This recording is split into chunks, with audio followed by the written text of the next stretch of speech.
Welcome to the Elite Life with Trisha and Kylie.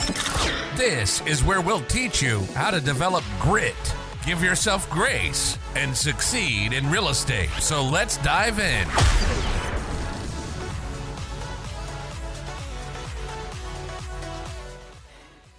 Hey everyone! Welcome to this episode of the Elite Life, and I am your hostess, Trish, and with me, the Robin to my Batman, is Kylie. Wait a minute. How do you know I'm not the Batman? Well, because you look better in the green and yellow tights. Ooh, tights. Green is not my color. Like when you go through my closet, which you did today, there's nothing green in there. I don't know. And you see a lot of green in mine. Yeah. I love wearing that dark emerald green, especially this time of year. I think there's always like different colors you gravitate towards, you know. I think a lot of us women start with black, right? Everything in your closet's black. It's a go-to. Like it slims you down. It goes with everything. Every time I clean out my closet, I'm like, why do I need 25 black hoodies? Because you do. Like, what is the difference between number 1 black hoodie and number 25 black hoodie? I don't know. Style, the stitching, the zipper, the decals. How many times have you washed and dried it, and what does it feel like inside? Yeah, it's not actually black anymore. It's like grayish. For sure. All right. So what are we talking about today? So last week you mentioned that one of your goals was to do your annual business audit so you could start planning for 2022 and do your business strategy. And obviously this is a huge oversight, area for agents. I remember when I came in, I was just like, I didn't even know what my goal should be as a new agent. So I was hoping that you could just kind of like walk us through what you look at when you're doing your annual review. Talk about your metrics, things like that. And then later on in the show, we can put it together and you can share with us how you use that information to plan what you're doing in your personal and your professional life for the following year. I love that because what you said just resonates so much with me training new agents and having new agents coming in every month. Everybody is looking for a plan. Like, how do I make this happen? Like, I know I want to have a well-balanced life. I want to succeed in business, but what exactly do I have to do to be successfve? And you mentioned metrics, and I've noticed some people call them KPIs, which is key performance indicators. I've heard them also called other things. I had a professor once that called them something else like review metrics, but whatever. Oh, OKRs is what he called them.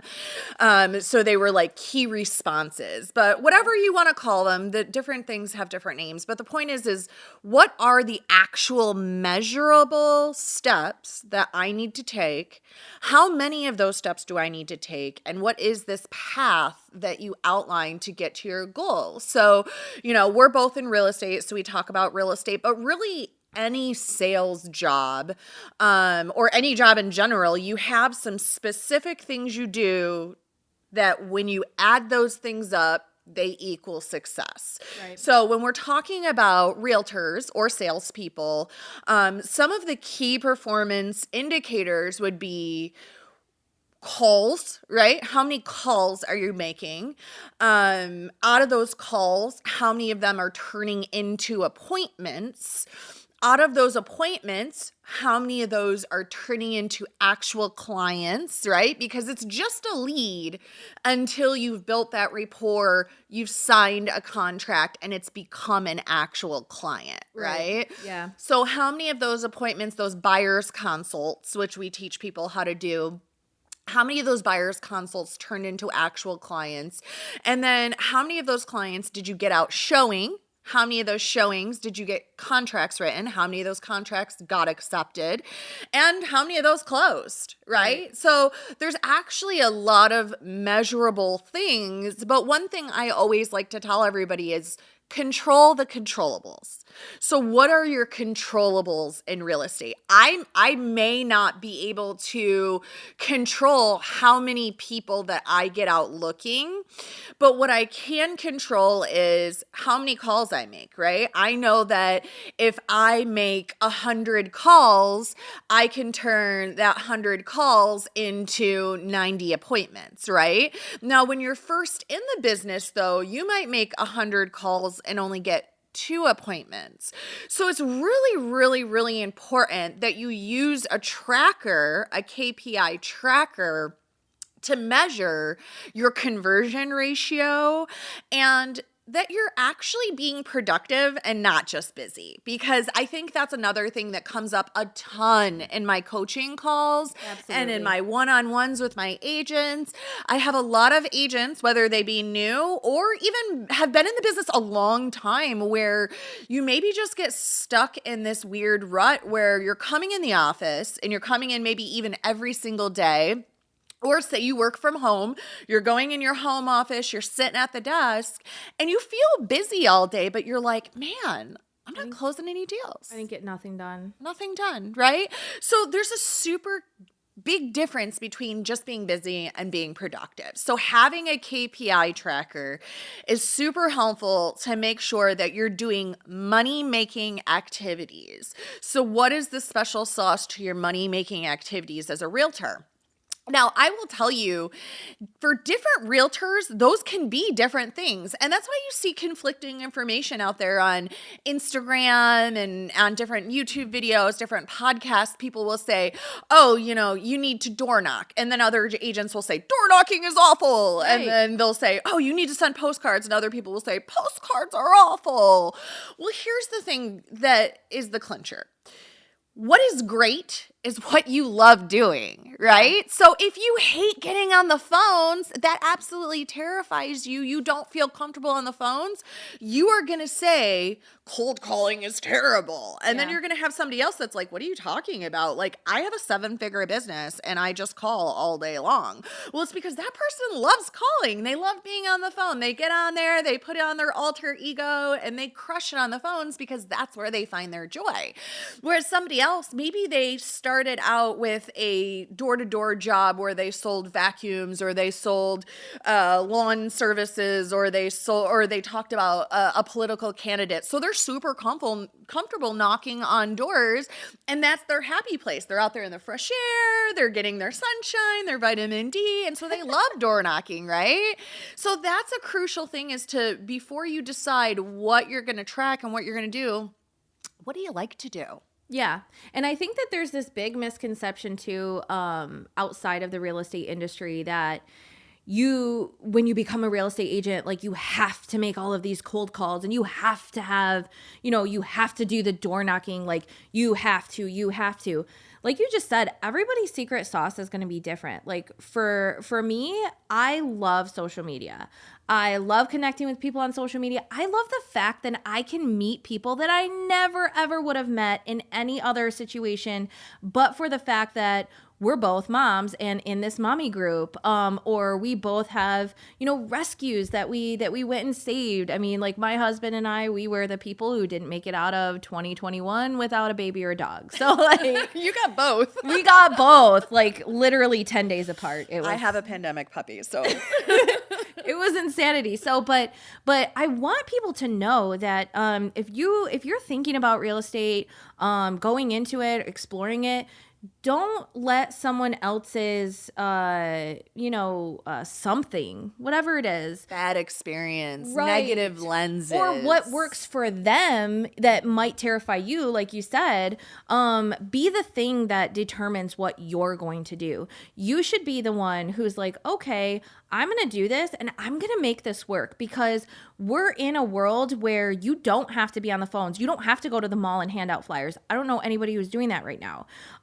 And that's why I love social media so much, because I can reach all of these people. I can connect with them. I can build that rapport without spending hours and hours at the office on the phone, yada, yada, yada, because not everybody has that time, right? Yeah, and it's so funny you mention that because I actually just had a new agent interview a couple days ago, and he's not a new agent. He's been in the business for like 5-6 years, but he's like, I don't use social media at all for my business, and I don't need to, and I don't think social media is the way to build your business. And I wanted to be like, yes, it is, but I didn't, because for him, he's a talker. I talked to him for 2 hours. Oh my goodness.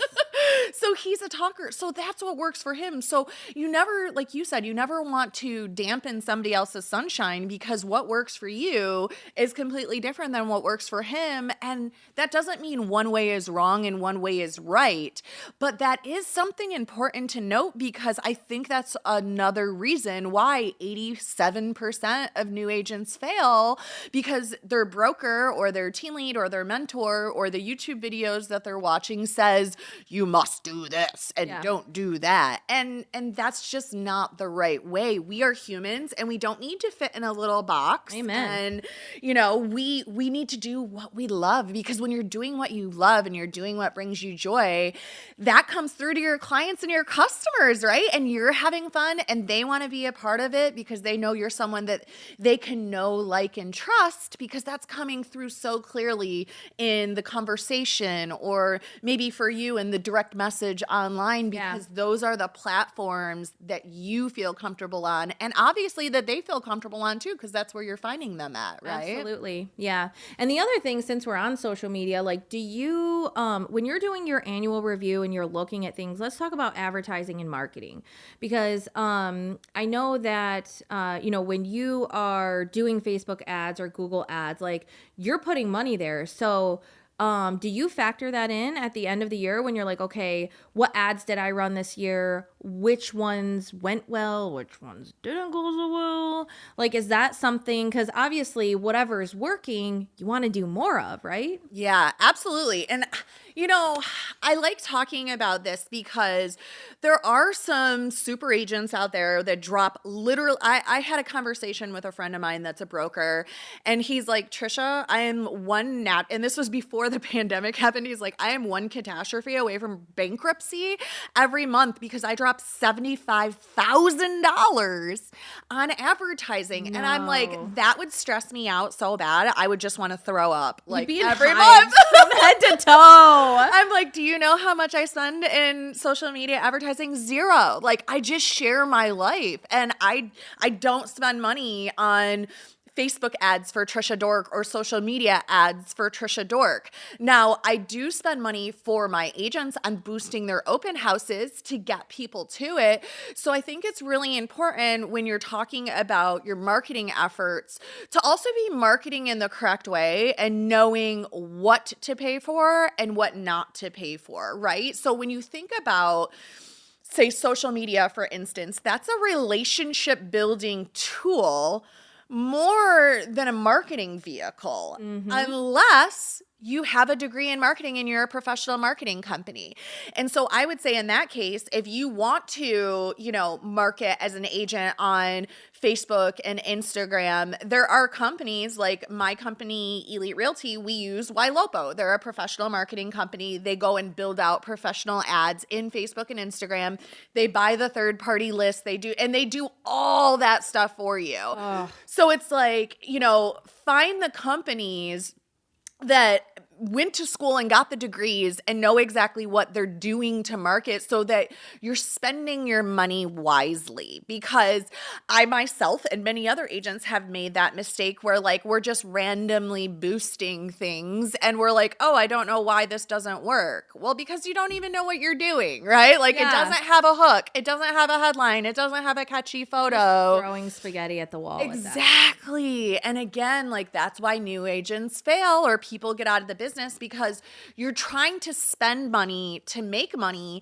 And there's actually a lot of ways that you can use social media and make a lot of money, like multi-millions of dollars, for free. So, and that's called lifestyle ministry. And you see people, influencers, right? Yeah. Influencers do it all the time on Instagram and Facebook, where they're just sharing, they're just showing people, they're asking people, just like we are on this podcast, step inside our lives. Like, we're we're going to be real. We're going to be open. We're going to be vulnerable. And we're going to show you, like, you don't have to be this like perfect picture to be successful.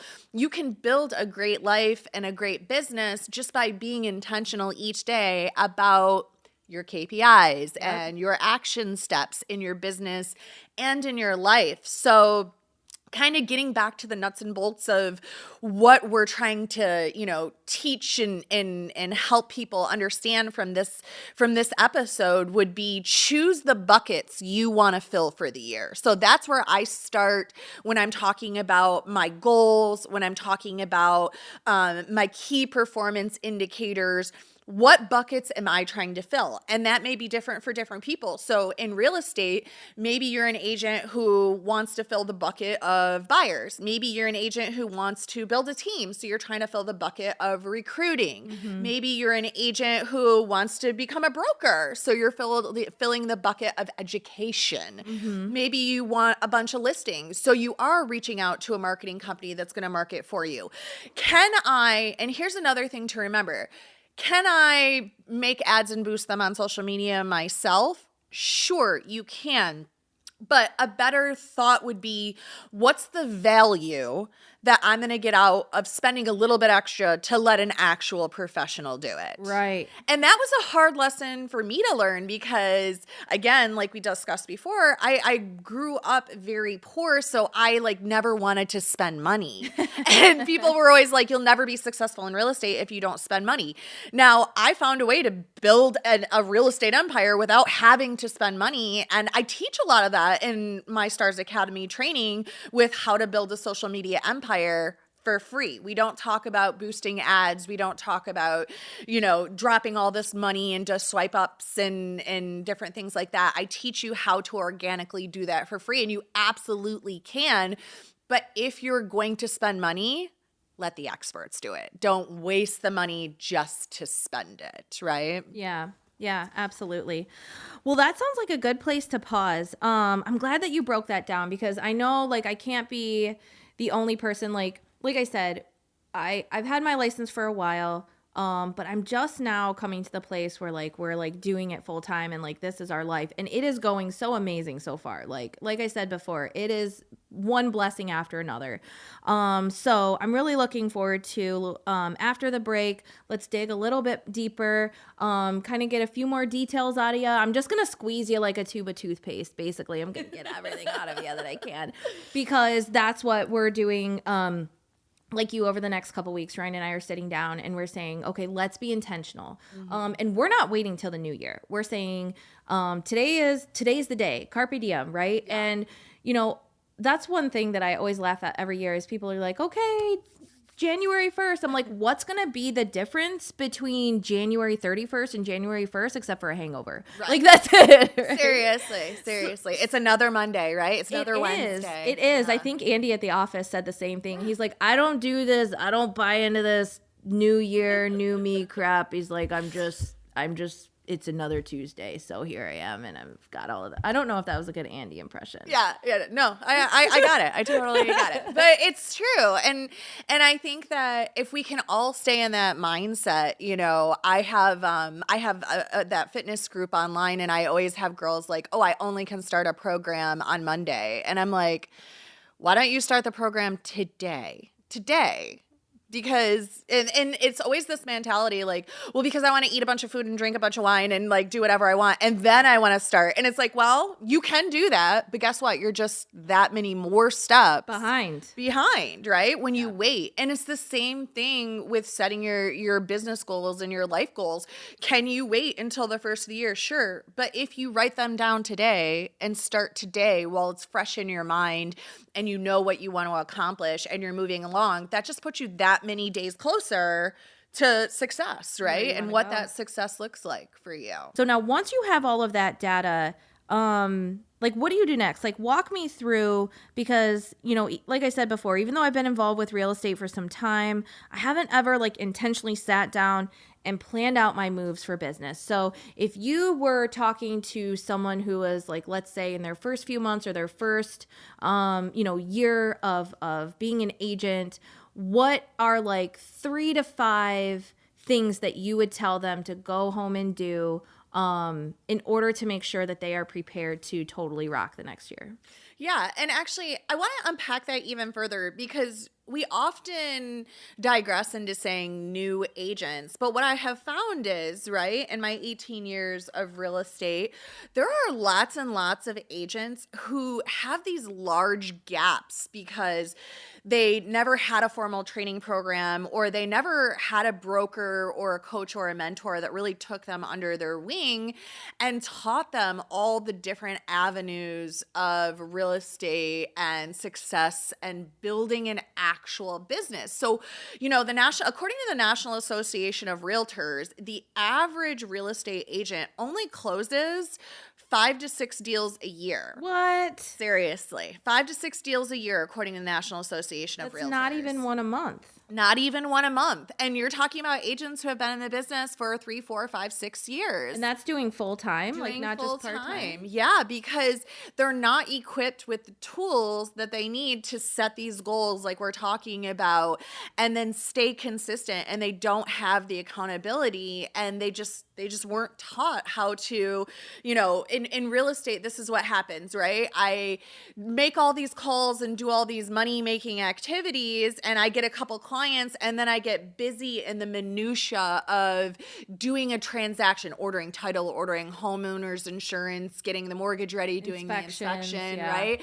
And you're in the minutia, so you stop prospecting. Mm-hmm. And so it's like, okay, now you're not getting new clients because you're busy closing the clients you have. Well, guess what? After those clients close, you don't have anybody to work with. Right. Your pipeline's empty. Yeah. So I watched for so many years agents go on this roller coaster of like, I'm prospecting, I'm excited, I got clients, I'm in the middle of deals, I'm excited, I'm doing things, I'm closed, I spent my money, I'm broke. Now I'm in the trough of sorrow. Okay. now I start over, right? Okay, I know I got a prospect. And they go this roller coaster, and that's why they only close 5 to 6 deals a year. So utilizing these KPI trackers and having a good, strong goal plan is important for every person, not just people in real estate, but every person in general for their life, and every realtor at every stage in their business, right? So when I talk about what I do each year is in December, I decide the buckets I want to fill in my business and in my personal life. So in my business, it might be like, let's say I'm starting out in real estate, or I'm just a regular realtor. Okay. So what I would say as a realtor, the things I want to fill would be, how many units am I looking to close each year? How many, what am I looking to make for the year, right? How much do I want to close in volume?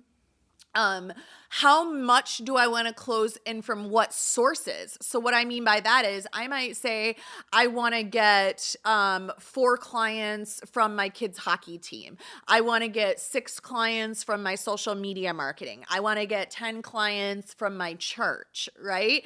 Because we want to be intentional with where we're spending our time, and when we're spending our time there, what we're doing. Yeah. So if I know that I'm a busy hockey mom and my kid's young and he doesn't drive himself, guess what? Those are the people I'm going to be around all the time. So those are the people I'm going to talk to real estate about. And those are the people I'm going to try to glean clients from. And those are the people I'm going to make sure that they know that this is what I do, and they have my cards, and I'm working it into conversations, and I'm wearing my Elite Realty swag to all the games and all the things, and I'm keeping it in front of them so that when somebody they know says, hey, I want to buy a house in Michigan, they're like, oh, Trisha is a realtor. She's on our team, yada, yada, yada. So when I'm setting my goals and I'm thinking about what buckets I want to fill, I'm thinking about where do I spend my time? Mm-hmm. And also, where do I want to work? I think a lot of realtors they get stuck in doing business where they live, which is great if you live in a high price point. But if you live in a lower price point area and you want to have bigger deals,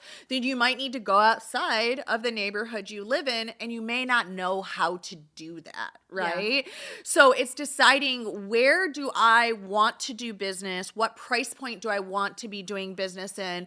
And what does it look like to get there, right? Where do I need to be at? So for example, when I moved into this home that I'm in, this is an entirely different area than I've ever lived in. Well, it's easy for me to do business around here because this is where I'm doing life at. So I joined a gym down the street. I have gotten, Kylie, no less than 8 clients this year from my gym. Nice. And so it's just, and all that took was going in and being a nice person at my gym, right? Yeah, just talking to people. And just talking to people and making sure everybody knows that I do real estate. If you need help, I'm here to help. And when I say I'm here to help, I don't just say, if you ever want to buy or sell a house, let me know. I just say, I'm here to help. If you need help with anything, let me know. Other small businesses that are in my gym, like there's one girl there, she owns a dental office. So when I see her post on her social media about her dental office, I'll share it onto my page. Well, guess what? She feels reciprocity to also share my stuff, right? Networking. Yeah, so you're networking where you want to be doing business at. So when I'm setting up those buckets, I'm thinking, how much do I want to sell as an agent? Where do I want to sell as an agent? Because if I say I want to hit 20 units and I want that to equal $20 million, guess what? Each of my houses have to be $1 million. Then I need to be working in an area that's $1 million real estate. Okay, well, how do I bust into that area?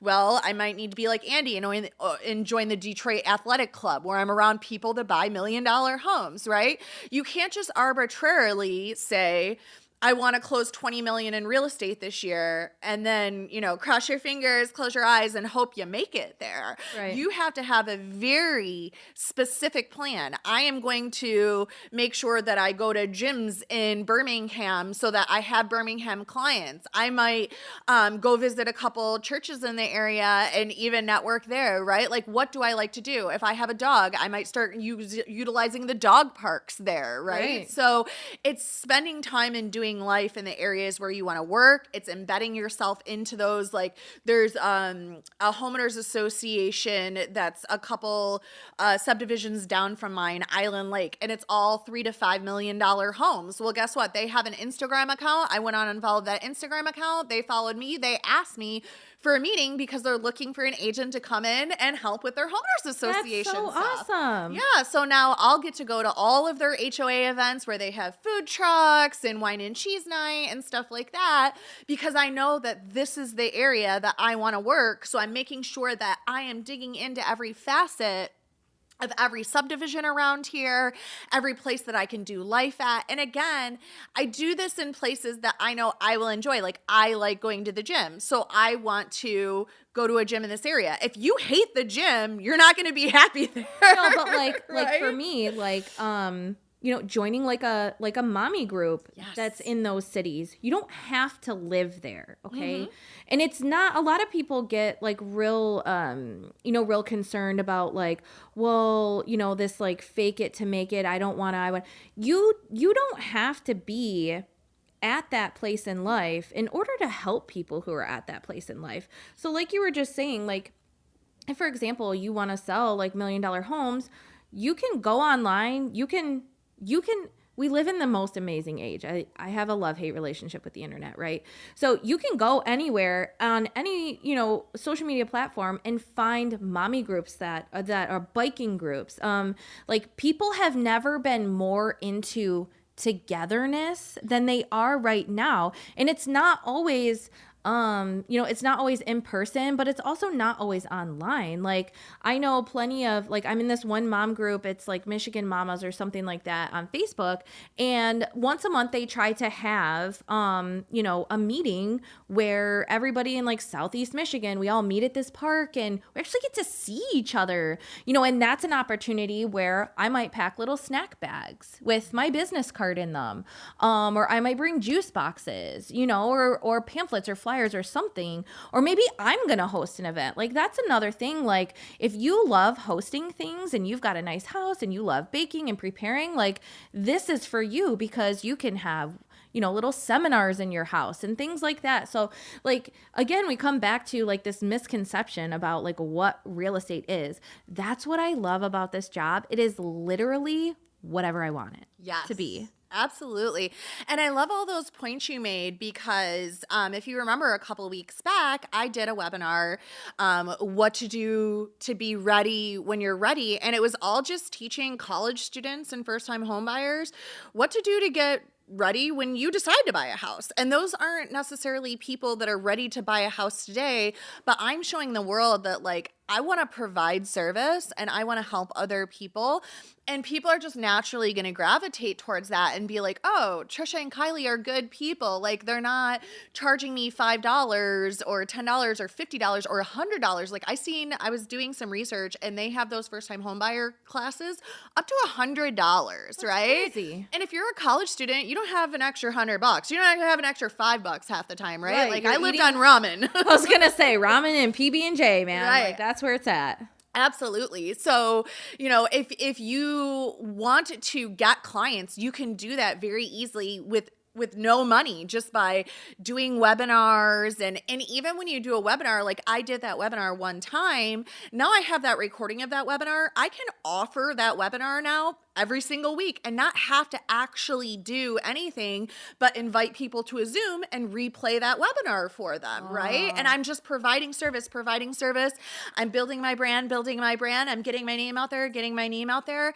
And to kind of like bounce back to another thing you said about like the $1 million homes, right? Like, and being in the age of the internet and doing whatever you want. If you want to be known as a luxury brand, that's not very hard to do. You're making a new nice luxury logo. You're putting that luxury logo on everything. You're putting your name on your social media platforms as Kylie, your Luxe agent, the luxury group, right? Like, you get to show the world whatever you want to show them. Yeah. So again, you are in the driver's seat of this. And when you set your goals, you should be setting them the same way, deciding what does my brand look like? Who are the people I want to be interacting with? Who do I want to serve? And as we always talk about, having that work-life balance. So I don't want to make 700 work goals and have no personal goals. So when I'm goal setting, I sit down and I take a day, which seems like a lot of time. And the old me, like, I didn't even set goals before 10 years ago. So I totally get everybody who's listening to this, like, yeah, I don't have time to set goals because I'm busy working on my goals, because I 100% said that. I was like, ain't nobody got time to sit down, and I didn't want to do it for an hour or even 30 minutes. I'm like, I do not have time for a 30-minute meeting to write down my goals With myself. Right.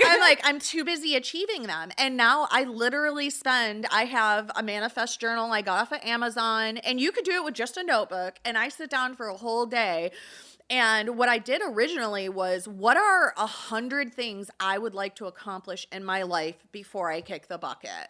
Like, if I could do anything in the world, like money was not a thing, like access was not a thing. If I could just choose anything I wanted, like if I want to learn Spanish, I put it down. If it doesn't, and I'm not like saying, well, I don't really have the time for this, or I don't really have the time for that. I just wrote down, like, what do I think would be 100 cool things? And that's where the 52 and 52 came in. I was like, that's an amazing activity. I was like, it would be so cool to get 52 medals in 1 year. Like, how cool would that be? And I didn't think about like, how will I get there or what will that look like? I just said that would be a cool thing to accomplish, right?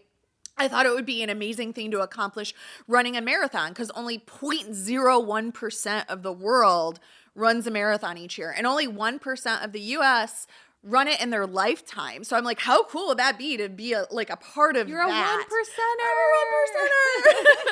So it's like, think about those things. Like, what do you just think would be so cool to achieve, and write those down, and then spend some time thinking about, okay, out of this giant list of 100 things, what are 3 or even just one? And like some people call it their misogi, right? Like what is that one thing that if you accomplished it this year, you're like, man, I kicked butt this year, right? So like pick that one or those 3 like really big, hairy, audacious goals that you're like, I have no idea how I will get here, but I think it would be really cool to do them.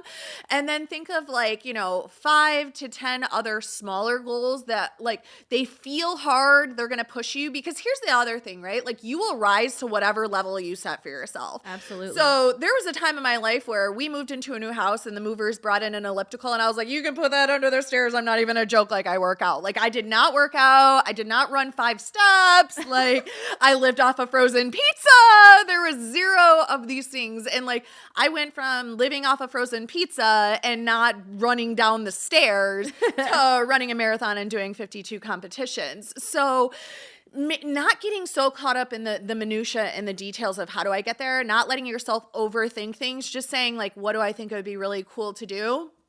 And then reverse engineering that, right? So I'm like, okay, I have these like 1 to 3 big things. I have this 5 to 10 like medium-sized things.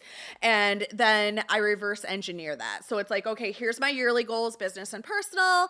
Here is what I'm going to do each quarter, right? So break it down into quarters. So okay, first quarter this, second quarter this, third quarter this, fourth quarter this. Then, okay, what am I going to do each month? And then, all right, we start breaking it down to yearly. And then we just go to work filling those buckets. Yeah. And then, I mean, it seems so big. Like you're like, I want to do 52, but like once you set your mind on that, literally the training, I don't want to say it was no work, but finding those competitions was super easy. Yeah. Yeah. So. Each month I would put on my Google plan next month's activities. And realistically, I only needed to do one thing a week. Like, you can always do one thing a week. Yeah, if you can't do one thing, It was one thing a week. Like, it seems huge, but it really broke down to one thing a week. Well, thanks so much for sharing that. I am super pumped. I'm very inspired. I need to do a brain dump, Brain dump? Yeah, so it's the same thing as kind of like a regular dump where you get all the crap out of your body, except you're putting ideas on paper instead of the other thing. So I'm going to go home and I'm going to make Ryan do it too. I don't care how tired he is. He went pheasant hunting all day yesterday, so like he's pooped. But like I know a few things that I want to do. Talk. Yeah, sorry. Here we are. So I've decided that my 2022 is going to be the year of memories. So I'm super excited to share with everybody and, just get everything going. And it was awesome. Let's do this. Yay. All right, cool. Well, I think that's it for right now. Don't forget to head over to mystarsacademy.com for everything you need on how to accelerate your business and make more money. And we are going to see you next week with a fresh episode full of grit, grace, and real estate. Woo woo. See you then. We thank you so much for joining us today on the Elite Live with Trish and Kylie. Be sure to share the episode with a friend so we can continue bringing you more great tips on grit, grace, and real estate. You can also connect with us on Instagram, Facebook. We hope the ideas we share continue to help you build an empire and leave a legacy.